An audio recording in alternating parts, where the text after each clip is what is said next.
to Calgary, we have Danielle Smith, Premier of Alberta, with Doug Ford, Premier of Ontario, announcing a memorandum of understanding. Tell you a little bit more about his portfolios. Oh gosh, okay, just a couple. He's going to go. I'd also like to acknowledge Alberta's Minister of Energy and Minerals, the Honourable Brian Jean. We've got Alberta's Minister of Jobs, Economy, Trade and Immigration, the Honourable Joseph Scow, Alberta's Minister of Transportation and Economic Corridors, the Honourable Devin Dreeshen, and Alberta's Minister of Infrastructure, the Honourable Martin Long, are here as well. Did I miss any of my people? All right, I think we've got a few more that are outside as well. We're also joined by guests from energy companies that have strong ties in both Alberta and Ontario. And today marks an important step forward in uniting our country as Alberta joins forces with Ontario to pursue our shared goals of economic growth, opportunity and prosperity. We're signing 2 memorandums of understanding that will see us advance pipelines and pathways to boost exports of homegrown energy and critical minerals to markets across Canada and across the world, and work collaboratively to support both Ontario's automotive industry as well as Alberta's liquor manufacturing industry, industries that contribute substantially to our provincial economies.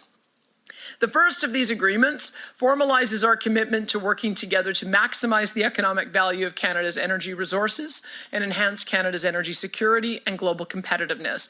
We're uniting with Ontario to amplify our voices and double down on our efforts to carve a path forward together for Alberta, for Ontario, and for Canada.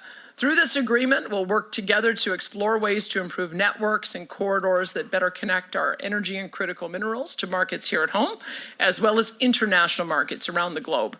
We'll focus on supporting industry efforts to build oil and gas pipelines and refining, processing, and supply chains for energy and critical minerals between Alberta and Ontario. We'll work towards accelerating our exports across industries.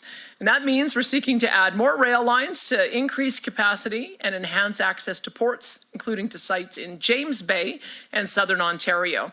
And we will share expertise to advance development of nuclear energy solutions so our provinces can keep up with the ever-growing demand on Alberta and Ontario's electricity grids. We know there's strength in taking a united front, but we cannot achieve our shared provincial goals without cooperation from the federal government. It's vital that the federal government gets fully on board with creating the conditions necessary to strengthen Canada's economy and competitiveness, improve investor confidence, and grow productivity. Ottawa must answer our calls and remove all federal barriers that have harmed Canada's ability to grow the energy sector and other industries such as mining and manufacturing. And this includes, but is not limited to, repealing or amending the Impact Assessment Act and the oil tanker ban. We're also working to repeal the net zero power regulations and the proposed oil and gas production cap. We also call on the federal government to repeal their electric vehicle mandate that comes into effect next year. Last year, only 4.2% of the cars sold in Alberta were zero-emission vehicles.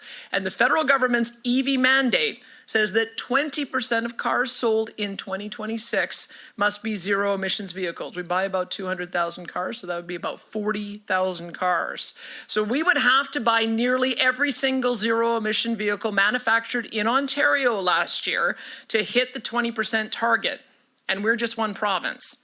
So removing federal barriers will allow Alberta and Ontario to attract investment and project partners we need to get shovels in the ground, grow industries, and create jobs. I'm excited to continue collaborating with Ontario so we can reach our shared goals, including to advance pipelines and responsible energy development. I am also pleased to partner with Premier Ford to support the growth of 2 other major industries of significance to Alberta and Ontario. The second memorandum of understanding outlines Alberta's commitment to explore ways to prioritize the purchase of made-in-Canada vehicles for our government fleets in a show of support for Ontario's automotive industry. And it sets the stage for Ontario's government to work with Alberta to explore ways to find additional opportunities to improve the interprovincial trade of liquor products to create even more opportunity for our producers. Today's signing marks an historic partnership founded in a mutual ambition to reach the full potential of our provinces, to grow our list of global customers for our energy resources, and to achieve long-term prosperity for all Canadians. I'll now turn it over to Premier Ford to speak more about today's MOUs.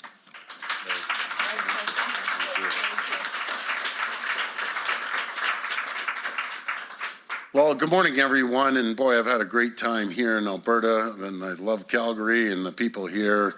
There's an amazing group of folks that live here. It's my pleasure to be here with so many members of our government. I know you run through them. I'm going to run through them one more time. Minister Lecce, Minister Surma, Minister Thompson, Minister Oosterhoff, and PA Will Boma. I want to start by thanking my friend Danielle Premier Smith. Thank you for hosting us with this great city of Calgary and mine. You know, I got to tell my friends in Ontario, you want to come to a happening place, come to Alberta, come to the Stampede. You're going to have a great time in this beautiful province of Alberta. It's absolutely stunning here. Nothing showcases the wild rose spirit like the Calgary Stampede. The people of Alberta have been such gracious hosts. Thank you for your hospitality. Friends, I'm here with Premier Smith today because it's never been more important for Canadians to stand united from coast to coast to coast. President Trump's tariffs and the economic uncertainty they've created, they're hurting workers and businesses in every part of our great country. Steelmakers and aluminum workers in Ontario and Quebec, fishermen and women in British Columbia and Atlantic Canada, farmers across the prairies, including right here in Alberta, miners across Canada's beautiful north. No region has been spared. In the face of uncertainty, Canadians are coming together to stand up for our country and build a stronger, more united Canada. That's why just a few weeks ago, Premier Smith and I were in Saskatoon to sign a historic agreement to unlock free trade between Alberta and Ontario. Over the last few months, Ontario has signed agreements with a total of 6 provinces to support free trade across Canada. We're doing this because we need to unlock the full potential of our economy. We need to tear down the barriers and red tape that have held us back for far, far too long. We need to make Canada more competitive, more resilient, and more self-reliant.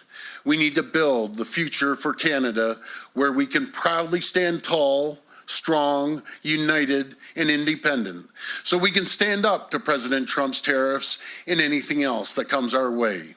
That's what brings us here today, to sign 2 new agreements between Alberta and Ontario that will open access to new markets and create thousands of new jobs across Canada. These agreements are transformational. Ontario and Alberta are working together to build new energy and trade infrastructure, including pipelines and rail lines, so we can unlock the full potential of Canada's economy by diversifying our trading partners and bringing our natural resources to new customers and new markets. Built using Ontario steel, new pipelines would connect Western Canadian oil and gas to existing and potential new refineries in Southern Ontario. They will also expand export opportunities, bringing Western oil and gas to new tidewaters right across the world, including by way of a potential new James Bay deep sea port in Northern Ontario. New rail lines would connect Ontario's Ring of Fire region, critical mineral mining projects, and processing facility to Western Canadian ports as we build an end-to-end critical mineral supply chain. This is how we diversify our trading partners. This is how we make ourselves less reliant on the United States. This is how we secure the future of Canada. To move these ambitious projects forward, Ontario and Alberta will soon launch a joint feasibility study to determine the best route for economic and energy corridors, make recommendations on what financing and commercial tools might be needed to de-risk, and learn how we can best support homegrown supply chains, including Ontario's steel sector and our great steel makers. As we build the future of Canada, we will always meet our duty to consult with Indigenous partners and support their involvement with historic funding to help First Nations become equity partners in these nation-building projects. This agreement is a big step forward. To succeed, to build a more competitive, resilient, and self-reliant future, we need the federal government to do its part. We need the federal government to cut red tape and bring regulatory certainty so Canada can attract the kind of private sector investments that will be critical to build this energy and trade infrastructure. No one will build a pipeline to Tidewaters if there's a ban on tankers. This is the craziest thing I've ever heard, a ban on tankers. No one will invest in opening a mine if it takes 15 years to get it to yes. It's time to end excuses, and it's time to start building, and we need to start building now. As part of our agreements today, we've also agreed that Alberta will prioritize Canadian-made vehicles for its government's fleets. For our part, Ontario will support the increased availability of Alberta beer, wine, and spirits, and they have some great wine and spirits and beer coming. You could just see it outside. Everyone's having a few cold ones on Ontario store shelves. Friends, this is how we protect Canada. We need to protect together to unlock the country's full potential. We need to build infrastructure that will bind Canada together and support workers in every part of the country.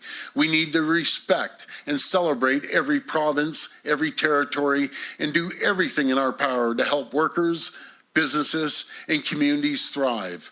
I'm honored to do my part to help the amazing people of Alberta. And I thank my friend, Premier Smith, for helping the people of Ontario. We're going to keep working to build Canada. We're going to stand united. We're going to protect the true north, strong and free. Thank you, and may God bless the people of Canada. Thank you. I think I'm going to the far end.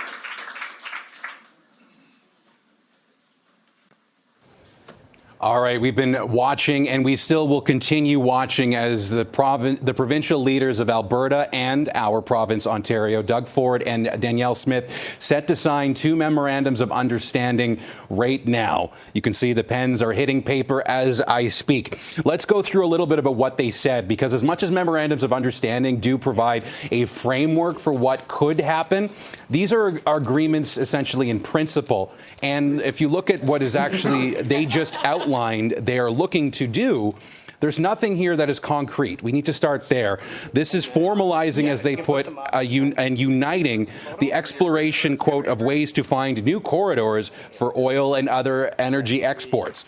Or even if they're not exported, keeping them in Canada with interprovincial trade barriers allowing for the harvesting, they put it, of our natural resources, particularly Alberta oil, and getting it to market. You heard Doug Ford, our premier, talking about, for instance, needing to potentially have refineries in southern Ontario, something that's been floated before, even before the Energy East project was ultimately moved aside. Now, one thing I just want to go through very particularly is the call for the federal to end the federal EV mandate.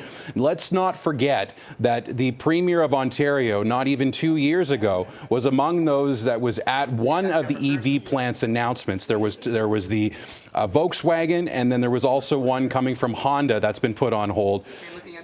They're now switching gears, even after promising billions of dollars to produce EV buildings and EV cars in Ontario. They're calling on Ottawa to end it. Now you see exchanging of gifts between the 2 premiers as the memorandums of understanding have been signed and pen and paper have met. We'll tell you a little bit more about what this could mean for the people of Ontario, what this could mean for Canada, and truly what interprovincial barriers may be removed here.